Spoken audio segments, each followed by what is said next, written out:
Este é o podcast da Coach ID. Apresentamos os desafios emocionais da alta performance, figuras do futebol nacional e internacional, à conversa com o coach André Rosa.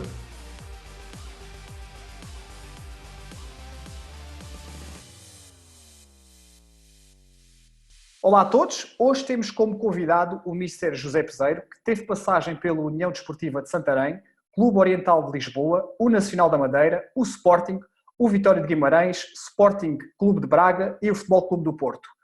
Teve também passagem pelos Emirados Árabes Unidos, pela Grécia, pela Arábia Saudita, pela Roménia e ainda pelo Real Madrid.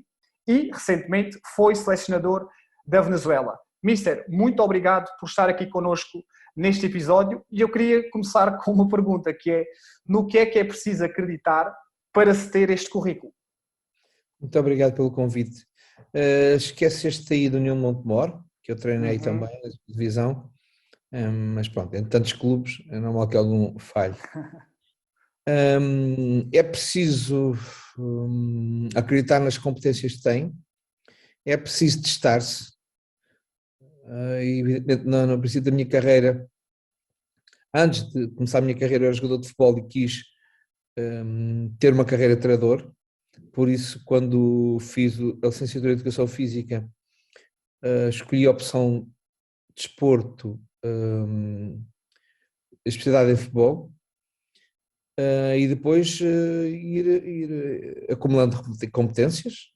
Eu era jogador também, competências científicas, que no fundo foi aquilo que a universidade me deu, ou me proporcionou, e depois ir testando, e criando desafios, objetivos, vendo se era possível ou não concretizar um desejo de ser treinador profissional, e para isso foi começar na terceira divisão, como comecei, passar pela segunda liga, pela primeira, e chegar onde cheguei.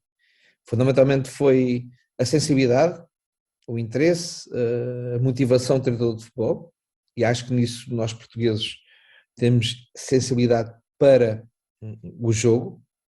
Já não digo outras atividades esportivas, estou a falar no jogo de futebol, e depois ir testando. E é importante também desafios, colocar objetivos, e coloquei objetivos. Eu lembro-me que coloquei o objetivo de estar aos 40 anos na Primeira Liga, quando decidi e quando entendi e percebi que tinha competência e tinha capacidade para lá chegar, e cheguei aos 42 anos. E como é que quem nos está a ouvir pode entender se tem ou não tem essa competência que o Mister diz que entendeu e que depois definiu esse objetivo de chegar à Primeira Liga aos 40 anos? Quando somos colocados perante um desafio de gerir 24, 25, 26, ou toda uma estrutura, onde eu comecei, evidentemente na terceira divisão, era necessário não só gerir uma equipa de jogadores de futebol, com diferentes individualidades, diferentes personalidades, diferentes características, não só dentro do campo, mas também fora do campo, e também gerir todos os recursos que nós tínhamos à nossa disposição, e quando iniciei não eram assim tantos, perceber se os conseguia entender, perceber se conseguia percebê-los, se conseguia avaliá-los para poder depois tirar de cada um o seu rendimento. Importante nós termos noção de quem está à nossa frente, e esse conhecimento é um conhecimento que todos os dias, a toda hora, a todo momento, nós vamos absorvendo em tudo o que é as atividades propostas para uma equipa de futebol ou para outra equipa qualquer, e depois também perceber se a nossa ideia chega, no fundo uma ideia que acaba por se construir naquilo que é as nossas certezas, mas depois também daquilo que é as nossas dúvidas em função daquilo que é a individualidade de cada um. Portanto, nós só há uma verdade para um coletivo ou para um grupo quando a nossa verdade coabita com a verdade das pessoas que estão a trabalhar connosco. E quando há identificação, e quando nós acabamos por ceder algo, e os jogadores cedem algo para um conjunto. Não é fácil todos nós, em prol de um objetivo, cedermos um pouco do nosso ego, da nossa personalidade, das nossas verdades, para englobar e construir uma verdade coletiva, que é muito difícil de construir. E quando nós sentimos que a nossa ideia passa, fruto também da construção não só das nossas verdades, mas sentindo a verdade de cada um, para construir uma verdade de grupo, e quando nós percebemos, conseguimos entendê-los, e que aquilo que nós queremos, que no fundo não sou eu, mas todos queremos, o treinador acaba por mobilizar, por sensibilizar, por gerir, por levar uma série de recursos à nossa disposição no caminho de todos. Por mais verdades que nós tenhamos, sem ter noção que essa verdade passa, e quando ela passa quer dizer que faz parte de uma verdade de todos, ou que as verdades dos outros todos, dos jogadores, dos dirigentes, no fundo eu fui sensível, ou o treinador é sensível, para as absorver e construir aquilo que é um verdadeiro grupo, que é a coisa mais difícil que existe, não só no futebol como noutra atividade qualquer em que tu tens de ser líder. Sim, é, sem dúvida, um grande desafio. Ou seja, aquilo que está a falar vai em conta aquele chavão que hoje ouvimos de existir uma visão, ou é algo mais do que isso, ou é outra coisa? Nós todos temos um passado que nos marca, um passado de infância, um passado de amizades, um passado de família, um passado de formação, um passado de formação não só na escola, mas como pessoas, um passado de formação mais experimental ou mais experiencial e universitária, e todas essas vivências acabam por nos construir, e temos uma ideia que não é, que é nossa, mas no fundo foi bebida de muitos seres com que nos cruzamos, muitas pessoas com que nos cruzamos, a começar logo pela nossa mãe e pelo nosso pai, mas com muitas pessoas que nos ajudaram a construir, ajudaram-nos a ter algumas certezas, porque sem certezas também não podemos caminhar, mas também ao mesmo tempo colocarmos sempre dúvidas nas certezas que nós temos. E esse conjunto de saberes que nós vamos somando ao longo da vida, não só desportiva, e depois, evidentemente, que a universidade para mim foi muito importante, da forma como começou, como nós costumamos dizer, tirar as palas e ver o mundo de outra forma, ou de outras formas. Evidente que esses saberes e esses conhecimentos são nossos, mas mal de nós, e nós temos muito essa tendência quando somos mais jovens, mal de nós, ou quando somos inexperientes, ou quando se calhar aceitamos os primeiros desafios, quando pensamos que a nossa verdade é inquestionável, é uma verdade que não pode ser nem participada pelas pessoas que estão connosco, nem partilhada, nem moldada e nem até às vezes alterada. E com os anos, a verdade é que nós começamos e temos mais noção disso, quando saímos da universidade temos noção disto, mas cada vez mais temos mais noção que só a verdade, nós construímos uma verdade para cada jogador e para cada equipa que nós temos e para cada contexto. Porque aquilo que nós acabamos por acumular de vários conhecimentos de anos e que nos criar uma perspectiva de um treinador mais ofensivo, de um treinador com uma liderança democrata, ou autocrata, ou mais liberal, ou tudo isso é aquilo que nós, se calhar nós temos mais sensibilidade e aprendemos melhor, observemos melhor, porque faz parte das nossas características e da nossa personalidade, mas depois isso também tem que ser moldado, nós temos que ter capacidade para termos competências, capacidade que as nossas competências coabitem com tudo que nos rodeia. Eu aprendi muito com os meus jogadores, mesmo se eles me querem ensinar. Portanto, eles jogavam, eles fizeram coisas no relvado, fora do relvado, na forma como geriam as suas emoções, como geriam as suas relações, mas também é verdade que foi através do saber que eu adquiri durante anos e fundamentalmente na universidade, que eu fiquei desperto e com os olhos abertos para apreender estes conhecimentos e ter capacidade de aprender e questionar-me com todas as pessoas que à minha volta me foram ajudando no meu caminho. Ok, então a universidade foi um momento importante para o Mister, mas qual é que foi o momento-chave que mudou a sua carreira? Minha carreira, se me disseres, quando eu sou campeão na União Desportiva de Santarém, na terceira divisão, eu comecei a ter ambições e objetivos. Se és campeão, tinha 32 anos, que eu era jogador-treinador da terceira divisão, e depois o União Mor quis-me para a segunda, e depois as coisas correram muito bem também no Clube Oriental de Lisboa.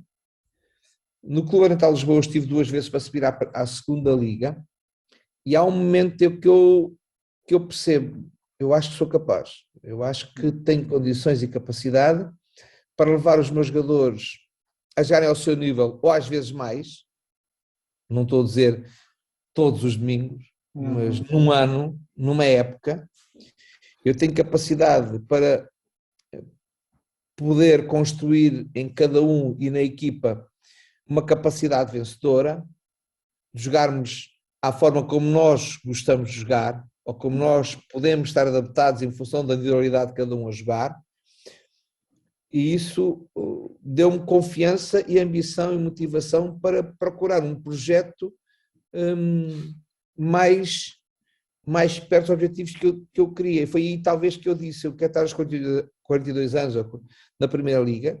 Eu lembro, fui para o Nacional da Madeira e estive 4 anos, ao primeiro ano subi à segunda Liga, e ao terceiro ano subi da segunda Liga à Primeira Liga. Mas essa aposta de ir para o Nacional da Madeira, que até em termos económicos não foi assim tão significativa, porque eu dava aulas na Escola Superior de Desporto de Rio Maior, eu treinava o Clube Oriental de Lisboa, a minha mulher tinha um emprego, e eu lembro-me que a soma dos nossos vencimentos, daquilo que era o recurso, que era uma necessidade, porque naquela idade também temos preocupações com a família, os filhos, e tinha 2 filhos naquela altura, e continuo a ter os 2, que senti, não foi uma questão monetária, mas foi eu perceber, e aí muitas vezes há infelicidade, ou menos felicidade, ou menos sorte de muitos treinadores com muita capacidade não encontrarem o momento e o tempo certo, e o desafio certo, e o projeto certo, e naquela altura no Nacional da Madeira, as equipas das ilhas tinham condições estruturais, organizativas e financeiras que proporcionavam mais facilmente, se é possível dizer que é fácil subir divisão, chegar a um patamar que eu queria como objetivo. Portanto, foi um risco premeditado. A minha mulher abandonou o trabalho, eu também. Evidentemente que como professor tinha sempre a possibilidade de voltar à Escola Superior de Desporto de Rio Maior, mas a minha mulher abandonou o trabalho. No fundo foi um objetivo que eu achava que podia ser concretizado, primeiro porque acreditei, primeiro porque me capacitei, mesmo sabendo que tinha que aprender muita coisa, tinha noção que podia chegar, e depois a aposta em deslocar a família e ir para a Madeira e ter essa felicidade, que é aquilo que muitos, se calhar com mais competência ou tanta como eu, não tiveram essa oportunidade. E essa partilha é muito inspiradora, não é? Porque muitas das vezes as pessoas têm sonhos e encontram-se depois numa situação que têm que tomar decisões, não é? E essas decisões nem sempre são fáceis, como a decisão que teve que tomar de ir para uma ilha, deixar o seu trabalho, a sua mulher deixar o emprego que tinha, e por vezes essas decisões não significam logo ou não trazem logo aquele resultado que nós procuramos, e quem nos está a ouvir também se estiver nessa situação, lembrem-se que nem sempre o resultado que nós queremos aparece logo quando nós tomamos uma determinada decisão, não é? Isto é um pouco a lei de plantar para depois colher mais tarde, e outras vezes escolhemos de uma forma mais rápida do que estávamos à espera, outras vezes acabamos por colher um pouco mais tarde. Eu queria lhe perguntar aqui uma coisinha relativamente à autoconfiança, que pelo que eu entendi foi importante sentir, ok, eu consigo, eu sou capaz, porque não eu, não é? Porque é que eu não hei de chegar à Primeira Liga? Esta autoconfiança, eu entendi que ela surge também pelo conhecimento que foi adquirindo, não é? Pelas capacidades, pelas competências que foi ganhando. Será que houve aqui também algum impacto daquilo que as outras pessoas lhe diziam sobre as suas competências? Ou esta autoconfiança sempre foi algo muito interno daquilo que sempre acreditou de que seria capaz de fazer? Sabes que nós, jovens, por exagero, acho que por exagero, acabamos até a ser muito confiantes, mesmo quando as coisas não correm bem.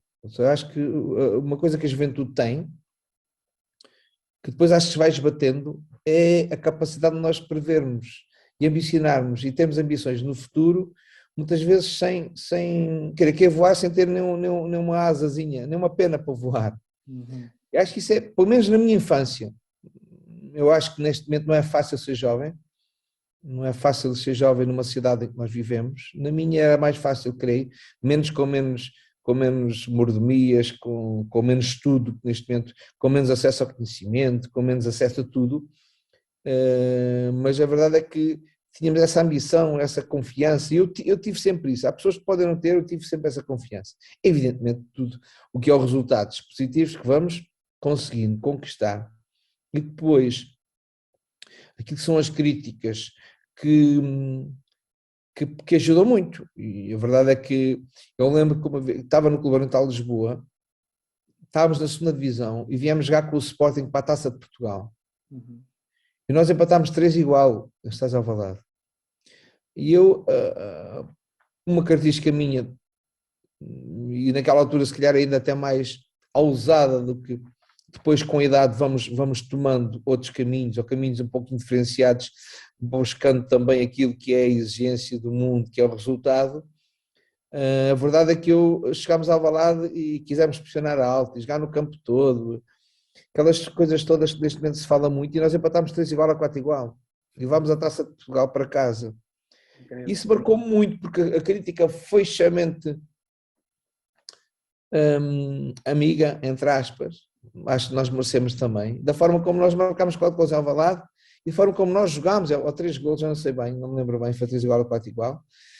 Foi um importante porque foi muito falado como é que uma equipa da segunda B vai ao Alvalade não para jogar no último terço, esperar por contra-ataque, mas assumir o jogo. Uhum. Naquela altura eu tinha posso dizer que tínhamos essa vontade, essa forma de querer fazer as coisas, até porque no nosso campeonato nós jogávamos gente assim, nós fomos primeiros no campeonato, subimos divisão e nós tínhamos essa personalidade, essa capacidade, ainda por cima praticamente a nossa equipa também era melhor do que as outras na sua divisão e praticamente jogava sempre, e nós não quisemos mudar para esse jogo. Depois acabámos por perder em casa 2-1 ou 2-0, creio eu. E esse foi talvez uns pontos, como digo, não se pode dizer que há um momento decisivo, um ponto importante, mas há momentos que acrescentam muito essa confiança e esse quer chegar à Primeira Liga e quer fazer coisas muito boas na Primeira Liga. Se calhar nem pensava depois chegar ao Real Madrid como treinador adjunto ou fazer uma carreira fora do país. Uhum. E esse foi um momento importante, porque quer queira, quer não, pode haver muita confiança, mas depois se não vês, se não há um feedback positivo, e infelizmente nós estamos sempre mais habituados a que venham feedbacks positivos do que negativos, quando nós sabemos que até muitas vezes nem merecemos a forma como enaltecem os nossos sucessos. O mediatismo do futebol leva a que muitas vezes se façam dos treinadores, se calhar, os senhores uns génios, quando não há génios nenhum, são só pessoas que têm esta profissão e gostam muito dela. Uhum. E como é que se faz essa gestão? Ou seja, nem sempre as coisas correm bem, nem sempre se sobe divisão, nem sempre se ganha uma taça, um campeonato. Qual é que é o real desafio do treinador nos momentos em que as coisas não correm bem? Olha, quando nós temos a noção que fizemos tudo o que estava ao nosso alcance e das nossas competências, porque nós também erramos. E há momentos em que erramos, mas erramos não fundamentados pela preguiça, pela falta de avaliação, pela falta de trabalho, pela falta de perceber as coisas, de questionar-nos, mas porque os outros foram melhores ou porque nós também em algum momento não fomos tão fortes como gostaríamos para ganharmos os jogos e termos sucesso. E eu já passei por momentos de derrotas que custaram, que doeram muito, mas nunca me abateram, nunca me colocaram em baixo, porque eu sabia que o que estava a fazer era inconsciência, era com o máximo profissionalismo, com a máxima responsabilidade, com a máxima determinação, com horas e horas a trabalhar. Eu fui professor de Educação Física e professor da Escola Superior de Desporto de Rio Maior. Eu gastei muito mais horas e gasto muito mais horas quando estou a treinar do que quando era professor e tinha que preparar as aulas, porque é um trabalho contínuo, com uma densidade muito grande e por isso digo, quando nós perdemos e sentimos que perdemos, e apesar de termos que assumir sempre a responsabilidade da derrota, porque somos nós os líderes, mas quando percebemos que epá, eu fiz tudo, evidentemente que se calhar em 5% das minhas derrotas ou 10%, eu disse, se calhar tu não fizeste tudo, se calhar tu devias ter dedicado mais àquilo, para mais aquilo, ter feito, ou avaliaste mal, ou tu e o grupo, não é? Tu e o grupo que trabalha contigo, e pode acontecer. Não digo irresponsabilidade, mas menos ou menor capacidade para naquele momento avaliar o que era necessário. Certo. Mas na maior parte das vezes, por isso é que a derrota tem que ser assumida e assimilada, não é com fair play, é com responsabilidade. E eu sempre o fiz, até porque nós sabemos que uma derrota é uma derrota, mas vem o jogo a seguir. Certo. E o jogo a seguir pode permitir uma vitória. Certo. E quais é que são as estratégias que você costuma utilizar quando as coisas não correm bem? O melhor é mesmo quando correm bem, porque muitas vezes, quando estão a correr muito bem, nós chegamos à conclusão que por vezes é preciso criar algumas desordens na habitual ordem, porque quando as coisas estão a correr muito bem, todos ficamos um pouquinho preguiçosos, treinadores, jogadores, vai repetir a mesma coisa, claro que nunca é assim, mas até no plano emocional, já não estou a falar no plano tático ou estratégico, no plano emocional, que acho que é decisivo quando as coisas estão a correr bem ou estão a correr mal, despertar, criar estratégias, quer individuais, quer coletivas, para ou criar atritos, ou não criar atritos, ou resolver os atritos, mas fundamentalmente penso que o importante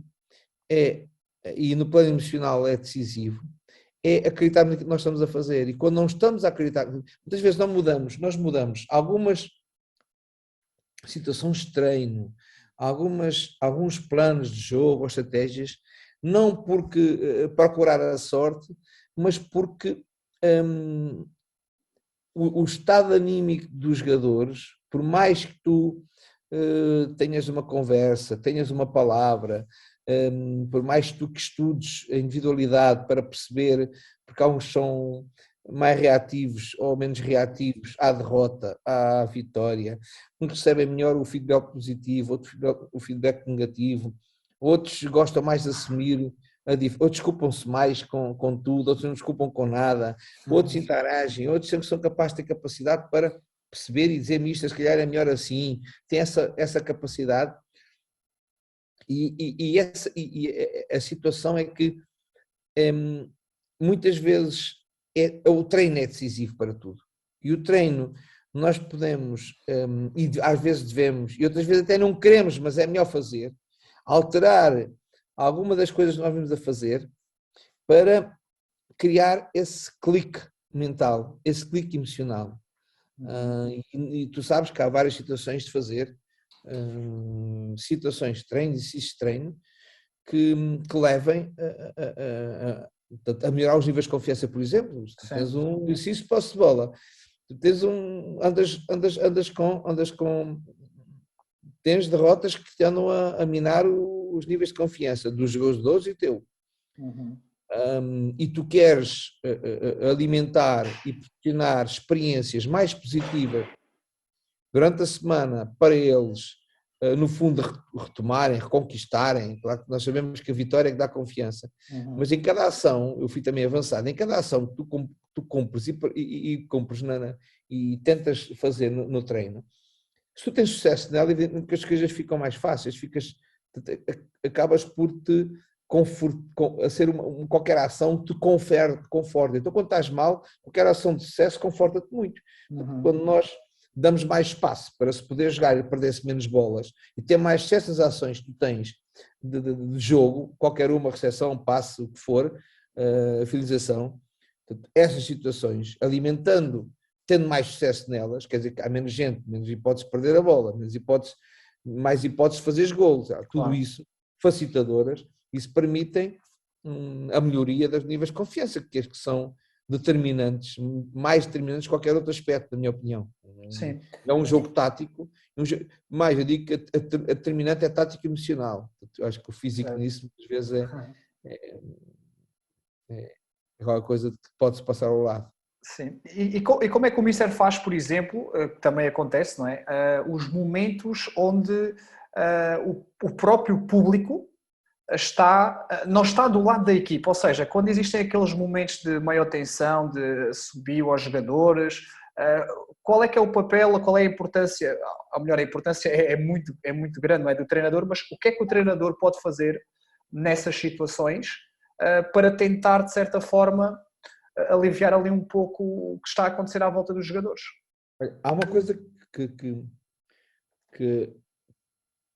começa quando o treinador não faz nada, que é, cada jogador tem a sua dimensão.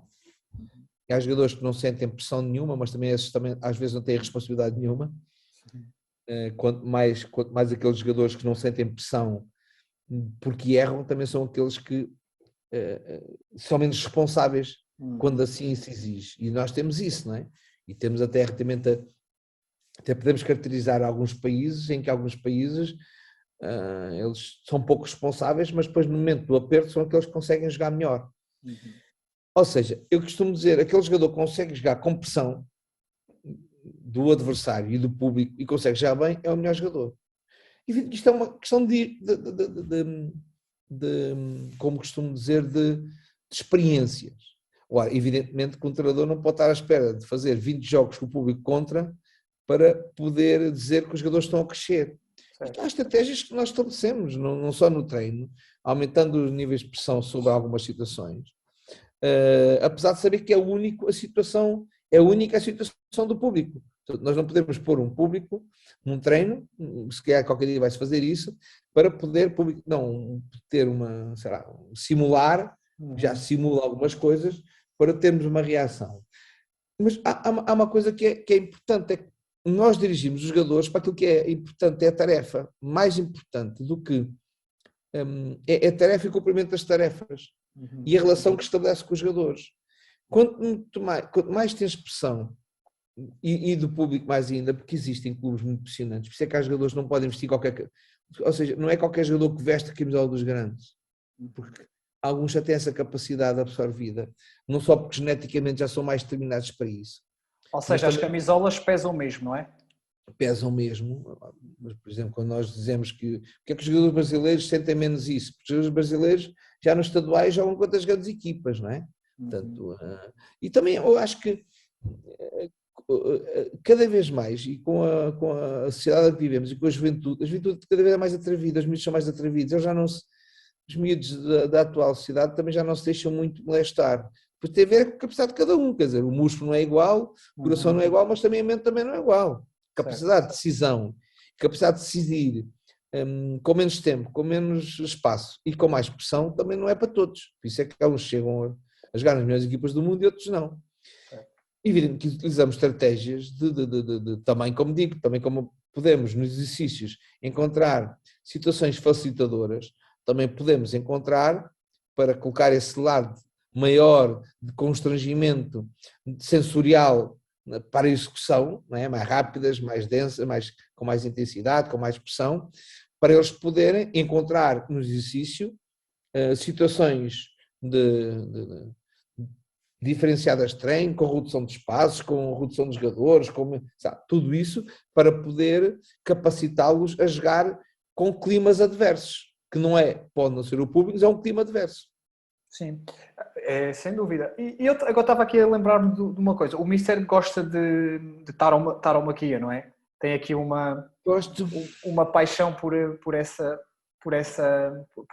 modalidade, por essa por essa tradição que nós temos. O que é que essa arte, o que é que essa arte lhe trouxe para o futebol? O que aprendizagens é que traz daí para o futebol? O controle do medo, o controle da... Porque é assim, quando tu vês alguém frente a um touro, evidentemente que são 500 quilos contra 70, 80 quilos, não é? Eu nunca peguei um touro, mas lembro de pegar umas vaquitas.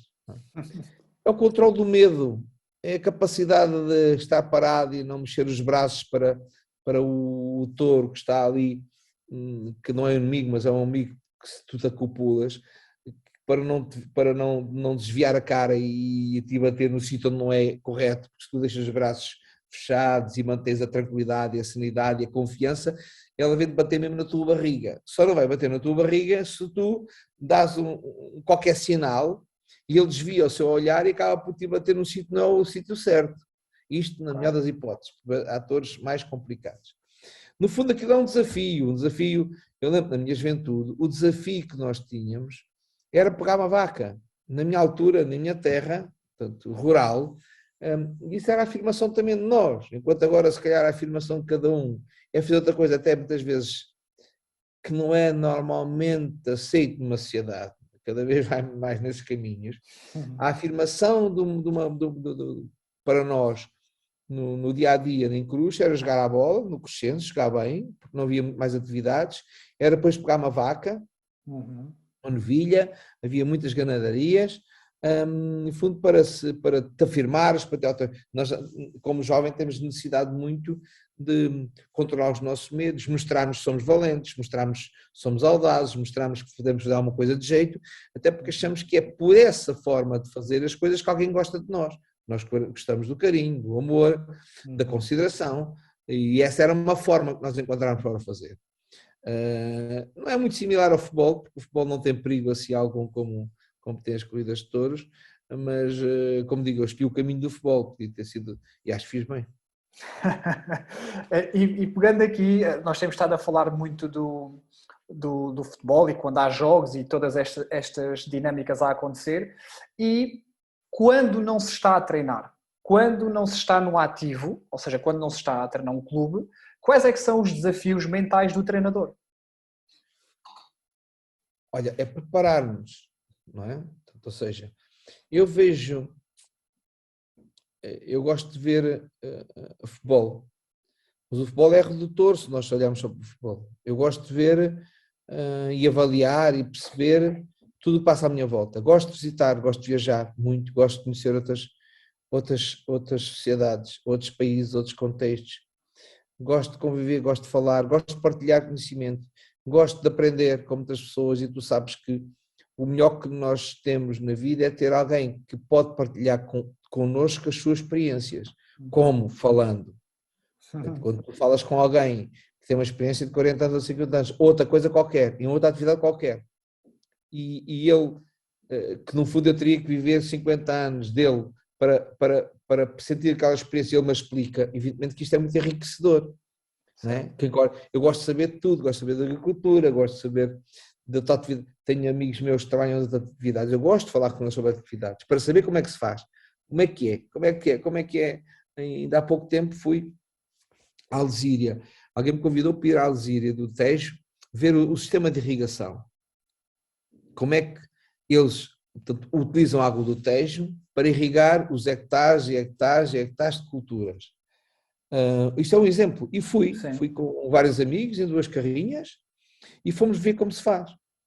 Como se controla o sal, para depois a água vir sem sal, como as comportas se abrem, como a água depois se vai embora e no outro dia vem, para depois aquele conjunto de água que nós temos, que sobe e desce, como tu sabes, em função daquilo que é o mar alto, portanto, as marés altas, as marés baixas, e tudo isso, como é que depois se desenrola o irrigar das várias culturas, que umas precisam mais de água do que outras, portanto, e são coisas que acho que são importantes para nós, mesmo porque o futebol é só uma micro-sociedade de uma macro-sociedade, que evidentemente tem que coabitarem. Eu percebo, quero perceber de futebol, mas percebo de futebol e mais futebol se eu também perceber das outras coisas, das relações com as pessoas, das relações. Eu gosto de ver um bom filme, gosto de ver, até as novelas eu gosto de ver, gosto de ver tudo o que é espetáculo televisivo e trabalho televisivo, prefiro comungar e participar nas relações sociais, nas conversas com as pessoas, para, no fundo, um bom filme. O que é um bom filme? Um bom filme é nós, em 1h30, percebermos o que é que se passou, quer nas relações das pessoas que ali estão, e a história nos querem contar, quer na relação histórica. Eu gosto de ver um filme de história com algum romance. Sentir o que é que se passou naquele país, em qualquer momento de história, e tantos que existem, não é? Acabam por assimilarmos, conhecermos, ainda por cima depois, muitas vezes, até ratificado pelos países que nós temos vindo a visitar, quer como profissionais, quer como visitantes. Sim, e às vezes até depois faz um transfer também para a sua vida pessoal e profissional, não é? Como as outras atividades, não é? Como as outras atividades. Eu digo, mesmo aquilo que nós passamos no futebol, passa-se outras atividades, não só desportivas, mas também de atividades humanas. Sim. Eu gosto de ver todas as modalidades esportivas e mesmo nas individuais nós tiramos algumas conclusões e algumas avaliações que são importantes para nós, porque nós somos individual. O que é que conta uma atividade individual para o futebol? Não, mas eu sou individual no futebol. O treinador de futebol muitas vezes está sozinho. Luta sozinho. Então quando perde está mesmo sozinho. Tem os adjuntos. Às vezes não os quer chatear. Às vezes nem quer chatear a família. E ter noção como é que as entidades individuais, um atleta que anda um ano a fazer tudo para poder jogar aos Olímpicos, ou poder chegar ao Mundial, ao Europeu, e depois não consegue, como é que convive com aquilo? E como é que depois consegue reagir? Ele e o seu treinador, não é? Portanto, nada está desrelacionado. Portanto, o futebol é futebol, mas quem quiser só pensar que o futebol é só futebol, eu acho que tem menos condições para ter sucesso no futebol. Sem dúvida, sem dúvida. E como é que faz a gestão? Como é que tem feito a gestão?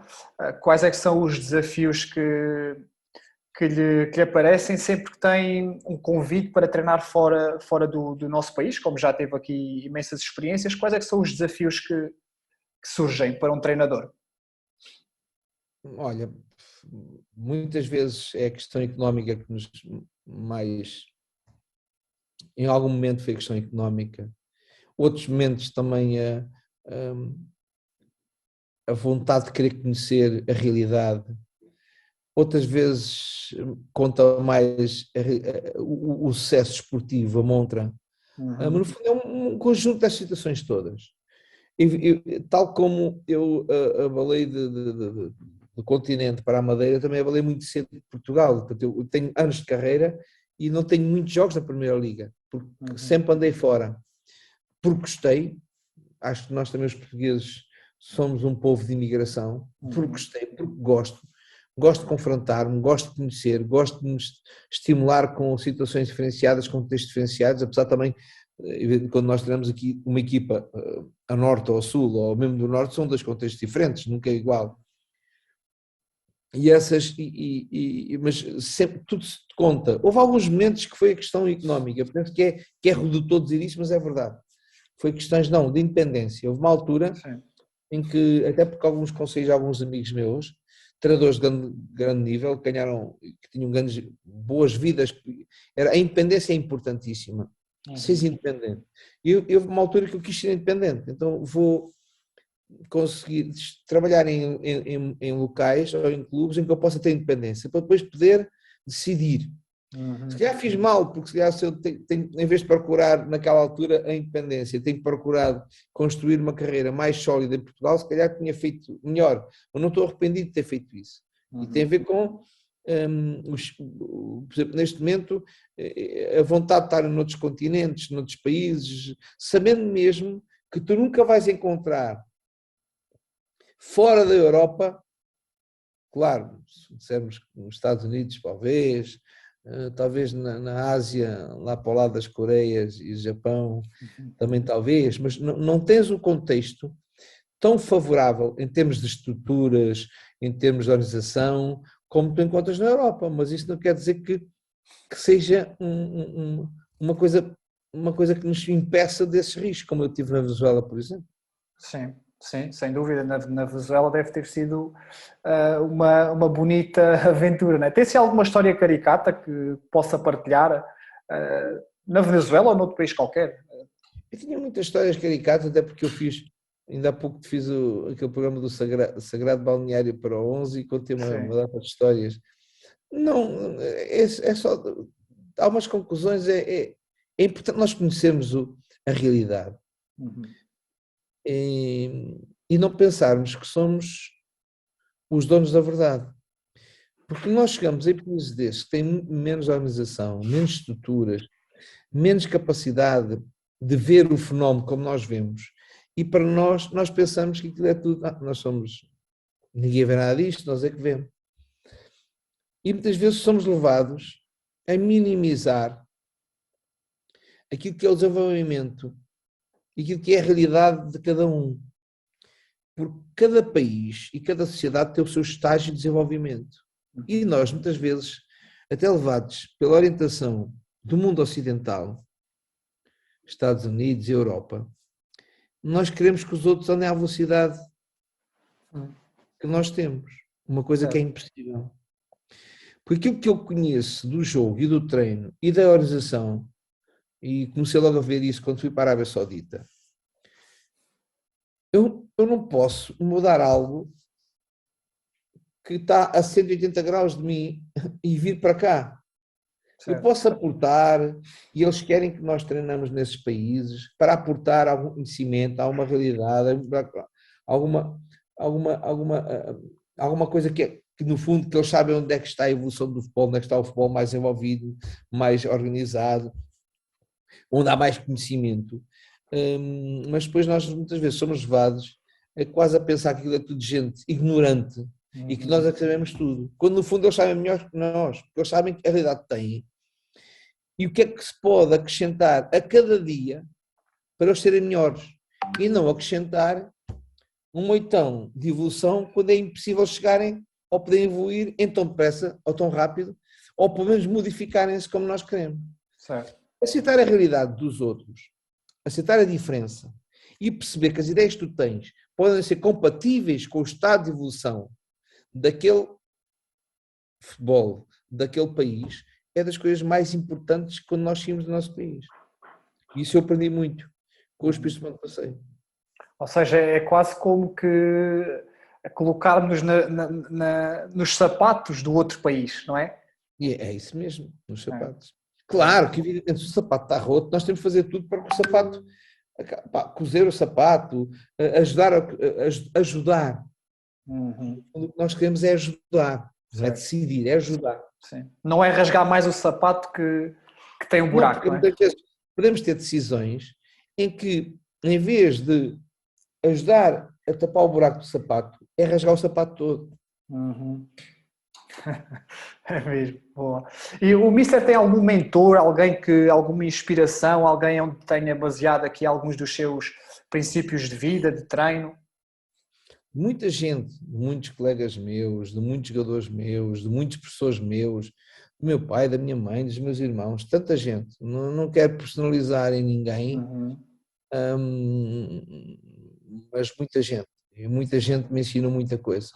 Amigos, vizinhos, os meus colegas com que eu brincava na minha rua, de toda a gente bebia. E depois nós, posso dizer, por exemplo, que nasci na altura em que o Ajax e a Holanda era uma marca, o futebol total, o futebol de movimento, o futebol de trocas de posição, e fiquei marcado por aí, não é? O Ajax, o Rennes e a seleção holandesa mostraram ao mundo, e naquela altura eu lembro que até tinha uma equipa, eu jogava no Bairro Alegre, havia o campeonato de bairros em Cruz, o Bairro Alegre, o Bairro Novo, o Bairro da Areia, o Santo Antonino, que eram as quatro equipas, e nós jogávamos com a camisola do Ajax. E porquê? Porque nós adorávamos o Ajax, não é? Porque já gostar de futebol, depois a forma como eles queriam jogar, tendo a bola, mudando de posição, só os centrais mudavam de posição, os laterais também alguma coisita, mas todos os outros tinham aquela mobilidade, era o futebol total. Fiquei um pouco marcado por essa visão de futebol, não é? Depois há muita gente, se me disser a mim que, por exemplo, que eu tive vários professores de futebol, vários professores de futebol, estou a falar Osvaldo Ferreira, Nel Vingada, Mirandela, o Jorge Castelo, o Arnaldo Cunha, mas o Queiroz foi meu professor e levou-me para o Real Madrid, por exemplo, como adjunto. Certo. Importante, não é? Sim. O José Mourinho, que foi colega do Isef, que sou amigo. São pessoas, mas depois tantos treinadores que eu tive, da escola antiga, o Meirinho, o Mário Wilson, há vários treinadores. Muita gente. O António Medeiros, que foram treinadores que esses sim, realmente viveram e conceberam e projetaram e fizeram o seu treino, o seu jogo, sem conhecimento algum. Era o seu conhecimento, era a sua sensibilidade, a sua vontade de descobrir coisas. E descobrir coisas que nós neste momento damos sentido, como é que eles queriam chegar à nossa cabeça. Mas estes não tinham conhecimento à sua disposição, como nós neste momento temos. Tanto conhecimento temos à nossa disposição, que é muito mais fácil ser treinador. Por causa muito mais concorrência, porque somos muito mais, mas mais fácil se queremos ter competências. E para quem nos está a ouvir, quais é que seriam assim as 3 dicas de sucesso? Ou seja, se querem atingir um patamar alto, o que cada um tem, o que cada um definiu para si, quais é que são as suas 3 dicas para quem nos está a ouvir? Independentemente se é chegar a vencer uma Liga dos Campeões, se é ser CEO de uma empresa, o que é necessário nós fazermos de forma consistente para almejarmos esses patamares? Eu acho que diria uma que é ser um líder. E para ser líder é o quê? É ter competência, capacitar-nos na área ou nas áreas que nós queremos intervir, ter competência não estou falando para conceptual, mas também operacional, não é? Depois, escolher bem as pessoas com que trabalham connosco, não estou a falar os recursos que nós comandamos, mas aqueles que estão naquela zona intermédia, que é escolher pessoas que são mais capazes do que nós nas várias áreas que influenciam o sucesso da nossa área. Ok. Escolher bem no treino pessoas que saibam mais do que nós em fisiologia, em treino do guarda-redes, em treino de ataque, em treino de defesa, na área psicoemocional, em todas essas áreas, na área médica. E depois ter capacidade de partilhar e receber a individualidade e as características individuais de cada um. Quando eu chego ao ponto de ter 30 pessoas sob o meu controle, no meu domínio, evidentemente que essas 30 pessoas eu tenho que as ouvir, tenho que as conhecer, nos variados planos, tenho que perceber o que é que eles querem, entender o que é que eles querem, os desafios que têm, as ambições que têm, os egos que têm, o que é que projetam para a vossa vida, o que é que projetam no dia a dia para cada um deles, para poder percebê-los, entendê-los e definir estratégias conjuntamente para eles serem realmente bons e para os desenvolver. E nós sabemos que isso é impossível até. Nós temos 24 elementos e 4 ou 5 ficam para trás. Ou porque não acabam por não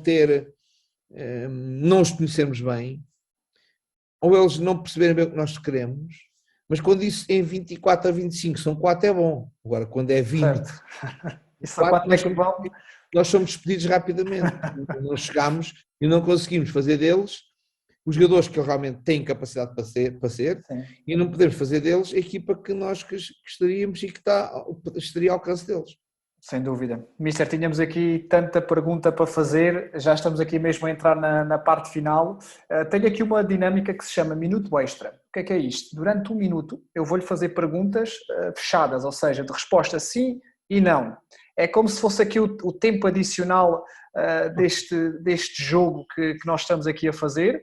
Eu vou colocar aqui o cronómetro a rolar. Há aqui algumas perguntas assim que podem desafiar um pouco mais, mas a ideia é ser uma dinâmica descontraída para nós nos divertirmos, ok? Então, vamos lá, eu vou iniciar. O futebol é o seu desporto preferido? Sim. Sabendo o que sabe hoje, voltaria a querer ser treinador de futebol? Sim. É o melhor treinador da sua rua? Sim, mas a minha rua é muito pequenina, eu só tenho um treinador, sou eu. É preciso sorte para se chegar ao alto rendimento? Sim. Sabe jogar futebol?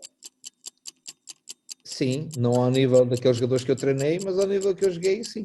Quem jogou futebol profissional revela-se o melhor treinador? Sim, se jogou para o opcional e tem possibilidade de se formar, Há ou não há jogadores preferidos? aqui, Há ou não há jogadores preferidos? tem jogadores e pessoas preferidas. Nós sempre temos preferência por alguém. O talento vence a Um atitude? treinador, um treinador quer minimizar essas preferências, mas existem, Claro. e temos que ter noção que sim. O talento vence a atitude? O talento de quê? O talento vence a atitude? Para os génios, sim. Ok, está feito. Para os génios, sim. Para os génios, Ok, sim. Para quem não é gênio, não. excelente, excelente. Uma última pergunta que é, na sua opinião, qual é que é a competência-chave para se ter sucesso enquanto treinador de futebol? Ser um bom líder, mas o líder foi o que eu disse, o líder é ter essas competências todas, é ter Ok. conhecimento, é escolher bem e é coaching bem, fazer um bom Isso mesmo. coaching com todas as pessoas. Ok, portanto, para quem nos está a ouvir, espero que tenham tirado aqui muitas notas, como eu tirei. Portanto, foi aqui um episódio cheio de insights, cheio de conteúdo. E tenho a última pergunta de todas, que está relacionada com a primeira que nós falámos, que foi: o Mister disse que sempre teve ali o objetivo de chegar à Primeira Liga, de ser treinador de futebol. A minha pergunta para si agora é: qual é que é o seu objetivo atualmente? O objetivo agora, eu gostaria de estar no Mundial, por exemplo, estar no Europeu, estar na Inglaterra, mas muitas coisas dessas já estão a passar, já não é possível chegar assim, mas mantenho desafios de poder estar com uma seleção no Mundial, por exemplo, poder treinar no outro continente, poder ainda ser campeão em Portugal, que era para mim, nunca fui, e era um desejo, e Ok. mantenho esse interesse, mantenho esses objetivos. Excelente, muito bom. Mister, obrigado mais uma vez por ter estado aqui connosco aqui no nosso podcast. Agradecer mesmo aqui as partilhas que fez. Espero que tenha sido também que tenha sido bom para si e agradecer também a quem nos está a ouvir, quem tem aqui seguido o nosso podcast, quem tem partilhado. Portanto, obrigado a todos e vemo-nos então no próximo episódio. Obrigado. Obrigado.